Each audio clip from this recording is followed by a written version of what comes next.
Thanks for listening to the Tech Tools for Teachers podcast, where each week we talk about a free piece or two of technology that you can use in your classroom. I'm your host, Shanna Martin. I'm a middle school teacher, technology coach, and personalized learning coordinator for my district. And I'm her producer and husband, Fuzz. Hi. Hello. It's been a while. It has been a minute. We had a nice little break. It was. I feel like it was months ago that we did this, but it was only A couple weeks. a few weeks, yeah. Yeah. And here we are. Episode 77. Lucky number 7. Sort of. Well, yeah.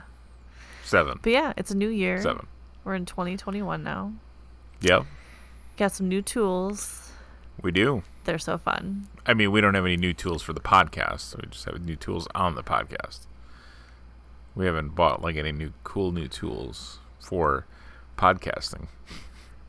I don't even know what you're talking about this point. I don't know. Trying to But yeah. coax you to let me buy stuff while No, we don't need to buy anything. Yeah, so many things. So yeah, we finished 2020. Yes. And I've had so many meetings with teachers. That's the thing, is I've met with so many teachers and done so many different things from December until now that I have so many tools. Now I'm like, have I talked about that on the podcast, or have I talked about that with other staff members and collecting all these things? And I have a student teacher starting in another week.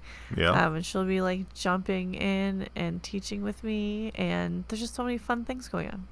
So this week, because there's so many fun things, there's been a lot of collaboration lately with working with, digitally working with people, but not just Zoom sessions and Google Meets and stuff, but actually, speaking of collaboration, over break on New Year's with your friends. Oh, yeah. We did the coolest thing because none of our families can get together, and one of the families actually is another like teacher, so we don't want to like intermix people. Yep. And so we Zoomed minute to win it games, And where every family had their Google Meet up, and we all had the supplies, and we were competitive over Google Meet, and it was the coolest thing. It was pretty fun. It was I think my favorite of them. There were a bunch of favorites, like the putting a Kleenex box strapped around the waist of our little one with cotton balls filled in the back of the empty Kleenex box, and her having to jump around and shake her booty until the cotton balls fell and after a out. minute, she dropped 2. She was trying so hard, but didn't really work. The pantyhose on the head with a golf ball in it to knock down water bottles was pretty fun. So it was a fun game. It was a fun event, and I'm glad we did it. Yeah, so props to Jay and Jill. What? Yeah.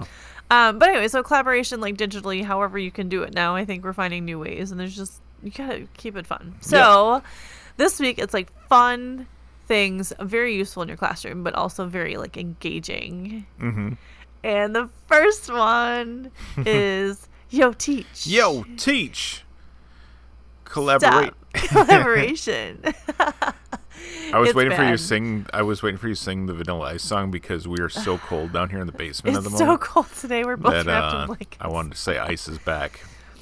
That would have been amazing. So okay, so we're doing Yo Teach, one of our first sites we're talking about today, and then we're going to talk about Digo, which is an extension. Okay. And then we're going to talk a little bit about Scribble.io. Scribble.io. So, there was another Scribble.io, and we'll talk about it coming up, but it's another one of those kinds of things like Minute to Win It that I did with a bunch of coworkers going into the holidays, but you can use it in your classroom, and it's pretty cool. We'll talk about it coming up. Yeah.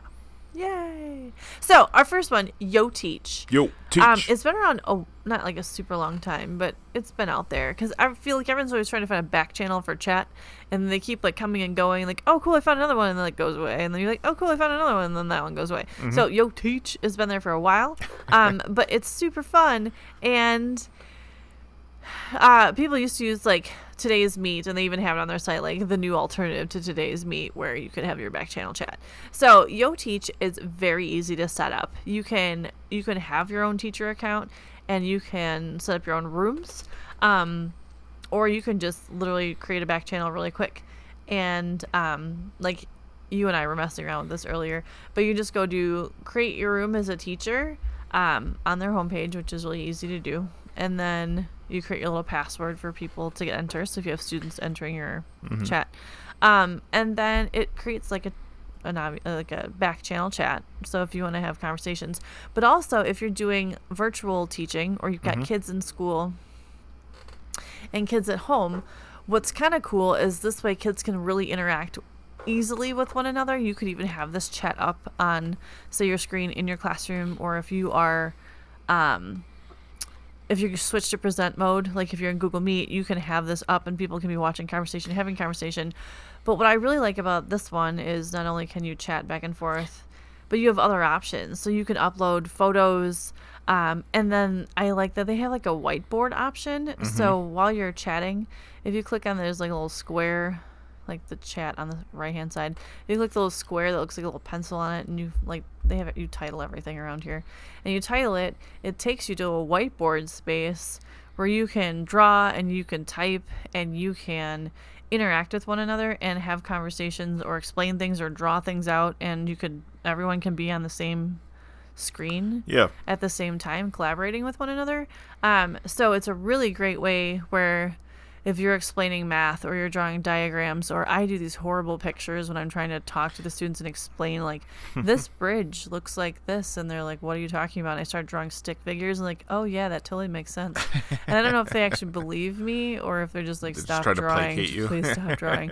But it's just a great way where you can a great collaboration space for students and teachers, whether you're virtual or face-to-face or a combination of both. It's really easy to use and free, which is awesome. I also like that you can upload photos. So it's kind of cool just because kids are like, oh, like if you're playing like scavenger hunt in your house, or you're like doing icebreakers or getting conversations going, you're like, everyone go outside and like, what's the snow look like today? Or XYZ. So it's just kind of cool. There's a lot of options with YoTeach, and they even have a space where you can enable voice recording, so you can put audio in, which is as it's reading to me. So you have that option as well, and then there's admin tools and all that kind of stuff where you can control what's going on. Nice. Which is pretty cool. So, and people can raise their hand to get your attention. Yeah. So that's the other thing you and I were playing around with. That you click on the little raise your hand, and it highlights the text like, hey, I need help with this, or it's a question. So yeah, just a lot of really cool options, and you can reply in the thread to that person then, and and other kids can like see questions like, oh, I have that same question. Right. So I don't have to ask you also like 15 more times. Because there it is. Right. So yeah, so YoTeach, what a very cool collaborative tool and very useful for. Was it AC Slater that used to say "Yo, teach"? Yes. Saved by the Bell. Yo, teach. Does anybody watch that on the new? You can watch Peacock? it. Well, there's the new one. I think it's on Peacock. The new NBC thing that stole The Office back from Netflix. Right. End of the world. So as by the way, I never got through the end of The Office. I had a goal, I had it all year. We were here doing nothing, and I watched so many different shows and never finished season 9 of The Office. I thought we finished. We didn't. No. It felt like we did. It was like forever. It got long. I mean, I'm sure it's great. Yes, it's a great show. Mm-hmm. Anyway. On that note, our next website, actually it's a Google extension. So it is called Digo, Diggo. I guess I never was clarified. IIGO? Sorry, yep. Let's go back. DII. So I was going back to YoTeach. It's YoTeach app.com. Okay, so you all know. App. So YoTeachApp.com. Oh, and we also, so YoTeachApp.com. Okay, now on to what I was talking about. Digo is DIIGO.com. But it's an extension. So you put the extension on your Chromebook or any other computer. Mine's on my Mac. And once you install the extension, there's so many cool tools. So you click on it, and then you have, basically the whole purpose of this site is to help you annotate while you're reading. So if you are reading an article in class, or if your students are doing some reading or research on their own, and they are maybe working on a group project, or maybe you gave them a topic and they need to dig around a little deeper, that kind of stuff. So what's really cool is you can like bookmark the website. You can read and annotate the site as you're reading it. So you go to a website with words on it. So smartandwi.com. Yeah. So go to your website, and I was playing around with my site with this before. So you go to the website that you want to read, and you click the little extension, and you click read and annotate, and then it pulls up your website that you're reading and takes out all the pictures and all the extra stuff. Yep. So it's just going to be The text. And then from there, you're able to, you get like a little toolbox, and you can highlight and you can use highlights and sticky notes like as you're reading. So it's kind of like if you're like highlighting a book or something like that. Yeah. Mm-hmm. So while you're reading. So then you can highlight and annotate. And what it's cool is it gives you this little box over on the side, and it's called like an outliner. Mm-hmm. And so you can take your text and drop it right into the outliner. So like as you're reading, you can create your own outline and have that all. Sure. And then share that. Oh, okay, cool. So you don't have to spend all this extra time. I mean, like a lot of times I use Google Keep. Yeah. Or like Google Docs. or something. But this will just drop it all. You just click on the little like extension, and then you pick it, and you click on the outliner, and then you can drop all your information into the outliner, and you can put pictures. You can take pictures from the website and drop them into the outliner. Cool. And then you can do all of that stuff, and then you can share it. So then you click the little share, and then you can drop it through email, or you can share it out like on social media and stuff too if you want to. So if you're reading like if you had your kids doing short stories. Mm-hmm. Well, I do it when I read nonfiction. Oh, sure. I mean, like when we're researching anything for social studies. Yeah. Like right now, that's what the immigration projects. So they have to collect information on their people, and they have to put it all in one place. Yeah. And what's cool is these little sticky notes. You can like mark things, and you can highlight in different colors. And what's also cool about it, and this is a feature that I know a lot of teachers are always looking for, you can annotate PDFs with it. Oh, cool. And there are other ones we've talked about. Like we've talked about Cami before. But certain ones, once you get too far, then you have to pay for it. And this one right now, you don't have to pay for it. So you can put your PDF in, and then you can highlight and annotate a PDF. There's another tool that you can highlight and annotate PDFs in that you told me teachers don't like. So, and that's Evernote. Well, it's not that teachers don't like it. Most teachers don't have access to it. Oh. Well, I mean, but there's a free version. There is, but then like when you're doing all your Google tools and things like that, it's just yeah. But I mean, you can not commonly used. You can annotate. Some schools use it. Yeah, but I use it for note taking, even though I have all the Google Suite and all that, and Keep, because it's just a little bit more feature rich than Keep, and it's quicker for me to start notes and such. But anyway. Anywho.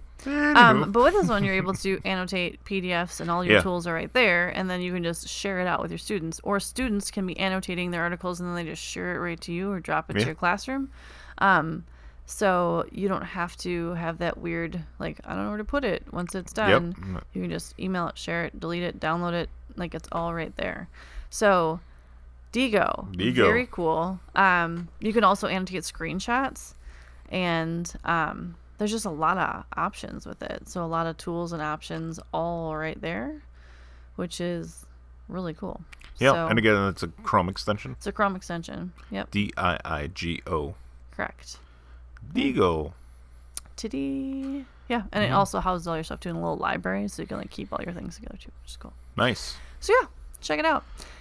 Yay. So our third site goes along with our little collaboration-y things, because stop collaborating and drawing. Oh. I try. It's really bad today. We're just going to just embrace it and move forward. No, it was really great, sweetie.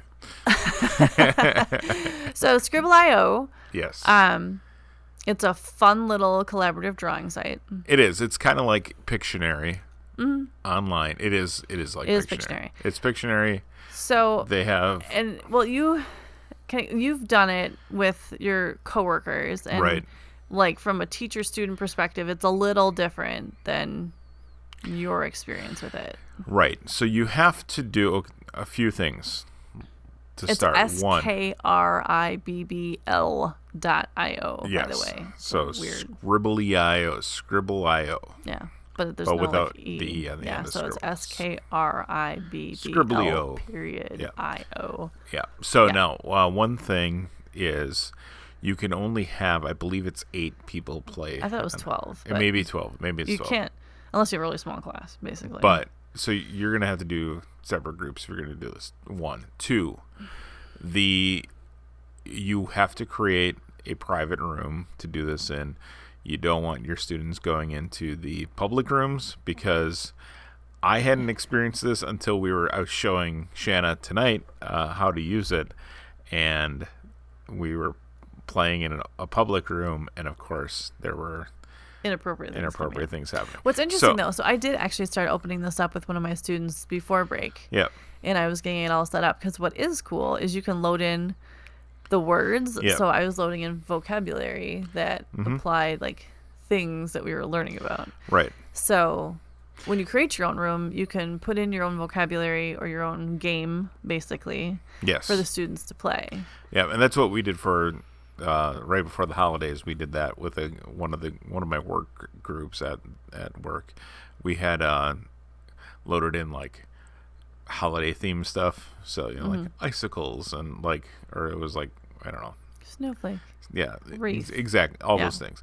And it gives you like the number of lines across the top of the screen that coincide with the amount of letters that'll be up there, and if you type it in, or if somebody types in a guess, it will fill in the if they get a letter in the right spot, it'll fill that in, so you can. And you can see it along the right-hand side. Like there's kind of like Yeah. a chat feature on the side, so you can see what other people have guessed. Yeah, so too. when you open up the room, one person gets to pick which word they're going to draw out of your list out of that your you've list. already preloaded. Exactly. Out of your list, it'll give you three choices. They click on the choice that they want, and then they start drawing, and the other people start guessing in the chat window. If that person gets it right, it'll say like Shanna got it right, or Shanna had the correct guess. And otherwise you will see the incorrect guesses, and then it gives you points based on who got it first, how fast it was, and if you were the drawer, you get points if everybody got everything. Right. If everybody's able to find it. And if you want to do this with a bigger group, because I think that's the whole thing. Like you could do it with small groups if you do like little things, or you could do like a station or something like that. But if you want to do it with bigger groups, you can load in. You can create more than one group. Yep. And load in your word list just into each group. Yeah, just copy and paste. So you could have like, say, half the class here and maybe half the class is virtual. That would be fine. Like they can all play. You just load in your same vocab list into the 2 or 3 different sections that you set up to do the free version of it. So. And you and so then they get a link, and they click that link and type in their name and go. So or a code name. Yeah, exactly. And it's fun, and you can set the number of rounds, how many seconds they get, all that kind of stuff, and then at the end of it, it tells you who got the most points. It can get pretty competitive. It's pretty fun. It'd be a great way to do like a brain break or just build some community in your classroom. Again, it's like collaborative space. It's kind of fun and interactive, and you don't have to play forever. You know, they go really quickly, so it'd be like quick 5 minutes. And yep, exactly. And try it out and go. Do it. Yeah. Yeah. So one tip for you though is if you're going to do like 3 rounds and you have 12 kids playing, you need to make sure you have at least 36 words. Right, because it goes the more words because they have options to pick from. And right, and otherwise repeats will keep coming up. So cool. There you go. Look at our fun collaborative tools. Yes, thank you for stopping listening as we collaborated. You stopped listening? I think you are listening. Oh, yeah. Don't stop Stopping listening. here at the podcast, sitting down, listening to us. And now go collaborate with collaborate. your students, peers, friends. In about 47 seconds, we'll be staff. done, and then you can stop listening and go collaborate. Well, I hope everyone has a good start to 2021. And thanks for tuning in. This has been the Tech Tools for Teachers podcast. If you ever have any questions, you can find me on Twitter at SmartNWI. And if you want to get more information on the links to the technology discussed in the episode, visit smartnwi.com. New episodes each week. Thanks for listening. Go educate and innovate. The ideas and opinions expressed on this podcast and the Smart and WI website are those of the author, Shanna Martin, and not of her employer. Prior to using any of the technologies discussed on this podcast, please consult with your employer regulations. This podcast offers no guarantee that these tools will work for you as we've described, but we hope they do, because that's why we do the show. Thanks for listening. We'll talk to you again soon on the Tech Tools for Teachers podcast.